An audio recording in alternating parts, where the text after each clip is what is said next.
जय माता दी दोस्तों, पिछले अध्याय में हमने व्याकृतिक रहस्य संपूर्ण किया था। आज हम अर्थ मूर्ति रहस्य करेंगे। जय माता दी। ऋषि कहते हैं, राजन, नंदा नाम की देवी जो नंद से उत्पन्न होने वाली है, उनकी यदि भक्ति पूर्वक स्तुति और पूजा की जाए तो वे तीनों लोकों के उपासक के अधीन कर देती हैं। उनके श्री अंगों की कांति कनक के समान उत्तम है। वे सुनहरे रंग के सुंदर वस्त्र धारण करती हैं। उनकी आभा स्वर्ण के तुल्य है तथा वे स्वर्ण के ही उत्तम आभूषण धारण करती हैं। उनकी 4 भुजाएं कमल, अंकुश, पाश और शंख से सुशोभित हैं। वे इंद्रा, कमला, लक्ष्मी, श्री, रक्तांबुजासना आदि नामों से पुकारी जाती हैं। हे निष्पाप नरेश, पहले मैंने रक्तदंतिता के नाम से जिन देवी का परिचय किया था, अब उनके स्वरूप का वर्णन करूंगा, सुनो।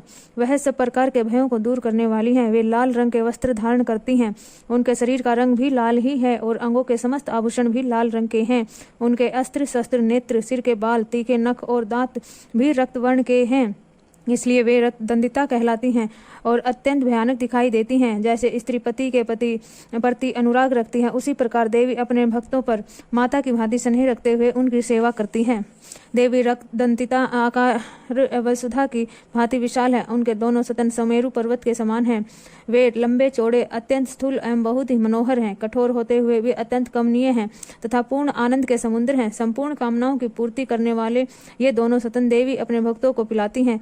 वे अपनी 4 भुजाओं में खड्ग, पान पात्र, मूसल और हल धारण करती हैं। ये ही रक्त चामुंडा और योगेश्वरी देवी कहलाती हैं। इनके द्वारा संपूर्ण चराचर जगत व्याप्त है और जो इन रक्तदंतिता देवी का भक्ति पूर्वक पूजन करते हैं, वह भी चराचर जगत में व्याप्त होता है। जो प्रतिदिन रक्तदंतिता देवी के शरीर का यह सत्वन करता है, उनके वे देवी प्रेम पूर्वक संरक्षण रूप सेवा करती है। ठीक उसी तरह जैसे पतिव्रता नारी अपने प्रियतम पति की परिचर्या करती है। शाकंभरी देवी के शरीर की कांति नीले रंग की है। उनके नेत्र नील कमल के समान हैं। नाभि नीची है तथा त्रिमौली से विभूषित उदर मध्य भाग सूक्ष्म है। उनके दोनों सतन अत्यंत कठोर, सब ओर से बराबर, ऊंचे, गोल और स्थूल तथा परस्पर सटे हुए हैं। वे परमेश्वरी कमल में निवास करने वाली हैं और हाथों में बाणों की भरी मुष्टि कमल शाख समूह तथा प्रकाशमान धनुष धारण करती हैं। वह शाख समूह अत्यंत मनोवांछित रसों से युक्त तथा सुधा, तृषा और मृत्यु के भय को नष्ट करने वाला तथा फूल, पल्लव, मूल आदि एवं फलों से संपन्न है। वे ही शाकंभरी, शताक्षी तथा दुर्गा कही गई हैं। वे शोक से रहित, दुष्टों का दमन करने वाली तथा पाप और विपत्ति को शांत करने वाली हैं। उमा, गौरी, सती, चंडी, कालिका और पार्वती भी वे ही हैं। जो मनुष्य शाकंभरी देवी की स्तुति, ध्यान, जप, पूजा और वंदना करता है, वह शीघ्र ही पान एवं अमृत रूप अक्षय फल भागी होता है। भीमा देवी का वर्णन भी नील ही है। उनकी दाढ़ें और दांत चमकते रहते हैं। उनके नेत्र बड़े बड़े हैं। स्वरूप स्त्री का है। स्तन गोल गोल और स्थूल है। वे अपने हाथों में चंद्रहास नामक खड़ग, डमरू, मस्तक और पान पात्र धारण करती हैं। वे ही एक वीरा, काल रात्रि, कामादि कहलाती हैं।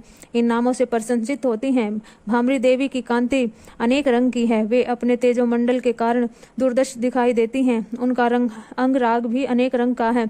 वे चित्र विचित्र आभूषणों से विशोभित हैं। चित्र भ्रमण, पाणी और महामारी आदि नामों से उनकी महिमा का गान किया जाता है। राजन, इस प्रकार जगत माता चंडिका देवी की ये मूर्तियां बतलाई गई हैं, जो कीर्तन करने पर कामधेनु के समान संपूर्ण कामनाओं की पूर्ण करती है। वह परम गोपनीय रहस्य है। इसे तुम्हें दूसरे किसी को नहीं बतलाना चाहिए। दिव्य मूर्तियों का यह आख्यान मनोवांछित फल देने वाला है। इसलिए पूर्ण प्रयत्न करके तुम निरंतर देवी के जब आराधना में लगे रहो। सप्तशती के मंत्रों के पाठ मात्र से मनुष्य 7 जन्मों से उपार्जित ब्रह्म हत्या सदृश घोर पातकों एवं समस्त कल्पमर्षों से मुक्त हो जाता है। इसलिए मैंने पूर्ण प्रयत्न करके देवी के गोपनीय से भी अत्यंत गोपनीय ध्यान का वर्णन किया है, जो सब प्रकार से मनोरथों को फल को देने वाला है। अतः मैं उस विश्व रूपा परमेश्वरी का नमस्कार करता हूँ। जय माता दी। दोस्तों, ये जरूर सुनने चाहिए। नवरात्रों में ये तीनों रहस्य अवश्य ही करें, ताकि आपको मनोवांछित फल की प्राप्ति हो। और जो भी अगर आप कुछ भी अनुष्ठान या जाप करते हैं, वो संकल्प लेके ही करना चाहिए। चाहे आप पाठ कर रहे हो तो वो प्रतिदिन पाठ करें, तो संकल्प लेके ही करें। जय माता दी।